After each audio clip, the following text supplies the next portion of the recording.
Friends, आज का topic बहुत ही इंपॉर्टेंट है कि हम फीमेल्स अपने ही घर में इज्जत कैसे पाएं। यानी कि दुनिया भर में इज्जत पाना, दूसरों की नज़र पे इज्जत पाना, मान सम्मान पाना बहुत आसान होता है, बट ये चीज़ अपने ही घर में मुश्किल हो जाती है। सो यहाँ आज आपको कुछ ऐसे चुनिंदा पॉइंट्स बताऊंगी जिनको वाकई ध्यान में रखते के साथ ही आप अपने स्टेटस में चेंज फील करेंगी। इससे पहला पॉइंट आता है कि आपको ध्यान रखना है कि ये घर है और आप ही का घर है। सो आपको ध्यान रखना है कि गलती से भी आपको गलत शब्दों का या अपशब्दों का चयन नहीं करना है, किसी को भी गलत नहीं बोलना है। आपको ध्यान रखना है कि दूसरे लोग भी आपको गलत शब्द ना बोल पाए या गलत स्टेटमेंट्स आपके प्रति पास ना कर पाए, क्योंकि एक आदत होती है कि लोग जब एक बार गलत शब्द बोलते हैं या गलत स्टेटमेंट्स बोलते हैं तो उनकी आदतों में शुमार हो जाता है। सो यहाँ पर आपको बताना पड़ेगा कि ये आप कतई बर्दाश्त नहीं करोगे। फिर जो सेकेंड पॉइंट आता है कि आपको अपने आप को इतना मैच्योर्ड बनाना है, अपने आप को इतना परिपक्व बनाना है और इतना अच्छा गुड लर्नर बनाना है और एडेप्टिव बनाना है। यहाँ पर आप पूरी चीजें टोटलिटी में समझिएगा कि आप में दूसरे रिश्तों को समझने की, हर बात को समझने की समझदारी हो, यानी कि आप चीजों को समझ भी सके और उनका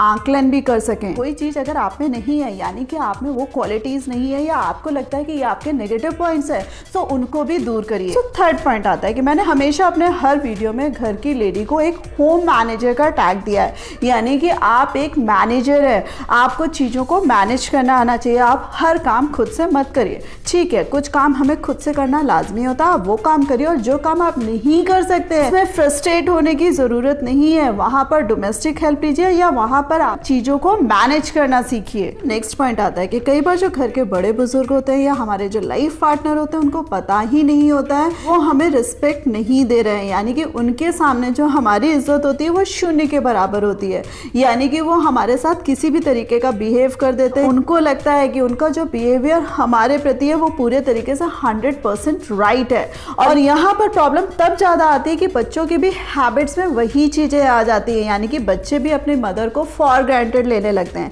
यहाँ बच्चों को सही करने से पहले आपको उन बड़े बुजुर्गों को भी सही करना है, एंड द सेम वे अपना जो लाइफ पार्टनर है उनकी भी आदतों को सही करना है कि give respect and get respect. So next point आता है कि घर की जो लेडी होती है वो अपने आप को अबला नारी मानकर चलती है, यानी कि वो बाहर नहीं निकल सकती या सिचुएशंस को हैंडल नहीं कर सकती, या कभी भी कोई चीज उसके अगेंस्ट में जाएगी तो वो पता नहीं क्या करेगी। पर माय डियर फ्रेंड्स, आपको ध्यान रखना है कि अपने आप को पूरी तरीके से कॉम्पिटेंट बनाना है, यानी कि सिचुएशंस के सामने सरेंडर नहीं करना है। ये खुद को भी विश्वास दिलाना है कि आप हर सिचुएशन को हैंडल कर सकती हैं। द सेम वे पूरे के पूरे परिवार को और अपने लाइफ पार्टनर को तो ये जरूर से बताना है कि आप भी उन्हीं की तरह कॉम्पिटेंट हैं। इसलिए क्या होता है कि आप एजुकेटेड तो होती हैं लेकिन आप खुद ही भूल जाते हैं कि आप पढ़ी लिखी भी हैं। और उसी के साथ साथ फ्रेंड्स, आप में सेंसिटिविटी होनी चाहिए कि बाकी जो आपके रिलेशंस हैं उनको किस तरीके से आप संभाल रहे हैं, किस तरीके से संयोज के रख रहे हैं और किस तरीके से उनका ध्यान रख रहे हैं। एक बार हमसे ये गलती हो जाती है कि हमारे घर में जो आने जाने वाले लोग हैं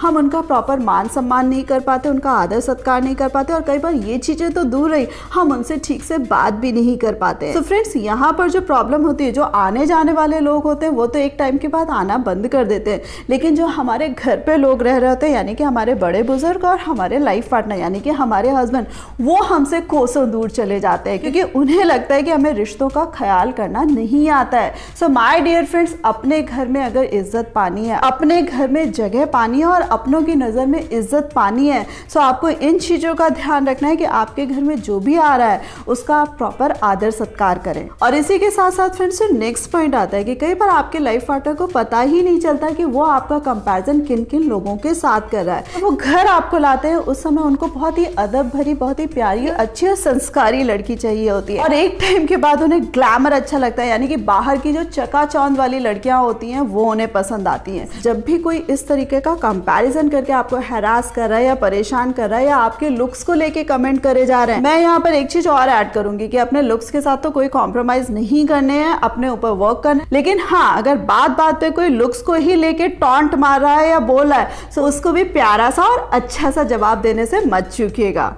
और जवाब आपको ये देना है कि मैं तुम्हारे लुक्स पे कमेंट नहीं करती हूँ, तुम भी मुझे पूरे तरीके से अच्छे नहीं लगते, तुम्हारा भी पेट कहाँ निकला जा रहा है, तुम्हारे भी बाल कैसे रखते हैं, और तुम्हारे भी कपड़े मैं मैनेज करती हूँ या तुम्हें मैं मेंटेन करती हूँ, लेकिन तुम्हें बातचीत करनी नहीं आती है, तुम्हारे कॉम स्किल्स इतने बेकार है। माय डियर फ्रेंड्स, कई बार ये जो आईना दिखाना होता है बेहद ही जरूरी होता है। फ्रेंड्स, इस तरीके के जो आंसर्स होते हैं ये मोस्टली लड़ाई झगड़े का ही कारण बनते हैं। तो आपको बोलना तो यही है, लेकिन आपको देखना है कि किस तरीके से बैलेंस करके बोलना है, यानी कि आपको सामने वाले को समझाना है कि हर एक में कुछ ना कुछ कमियां होती हैं, लेकिन जो ट्रू रिलेशनशिप होती है उसमें कमियों के साथ ही एक दूसरे को एक्सेप्ट करते हैं। यानी कि मुझ में कमियां हैं तो तुम में भी कमियां हैं। तुम अगर बाहर जाकर नौकरी कर रहे हो तो मैं भी घर की सारी जिम्मेदारियां उठा रही हूँ और घर के सारे काम कर रही हूँ। फ्रेंड्स, ये जो हस्बैंड वाइफ का प्यारा सा रिलेशनशिप है ये तभी सक्सेसफुल होता है और तभी अच्छा चलता है जब एक दूसरे की रिस्पेक्ट करी जाए और उसी के साथ साथ एक दूसरे पर प्राउड फील करा जाए। Last but not the least, जो सबसे ज्यादा इंपॉर्टेंट पॉइंट आता है कि किसी भी तरीके से जो फिजिकल अब्यूज होता है, यानी कि जो मार पिटाई घर पे शुरू कर दी जाती है,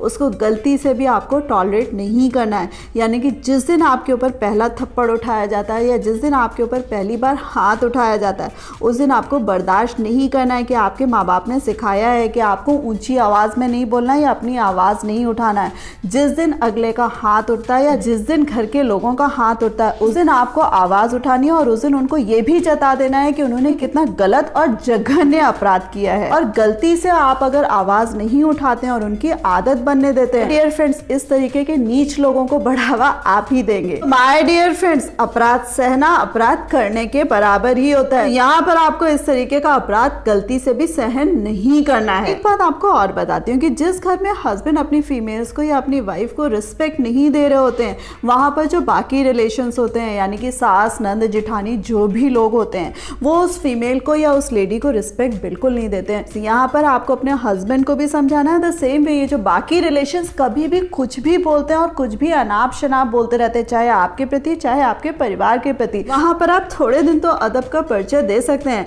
लेकिन थोड़े दिन के बाद बताना पड़ेगा कि आपके मुंह में भी जुबान है। होप आप इन पॉइंट्स को याद रखेंगे और अपने इज्जत मान सम्मान की रक्षा स्वयं करेंगे। आपको ये पॉइंट्स पसंद आए होंगे, तो इन पॉइंट्स को ध्यान रखेंगे और अपने इज्जत मान सम्मान का ध्यान रखेंगे, और जो सामने वाला नहीं करेंगे तो उसको प्यार से सिखा भी देंगे। सो फ्रेंड्स, वीडियो पसंद आया तो उसको लाइक करना मत भूलिएगा, अपने फ्रेंड्स के साथ शेयर करना मत भूलिएगा, और मुझे कमेंट करके जरूर बताइएगा कि you are still home manager. और इस प्यारी सी फैमिली का पार्ट बनने के लिए चैनल को सब्सक्राइब करना मत भूलिएगा। So thanks a lot for giving me this much time.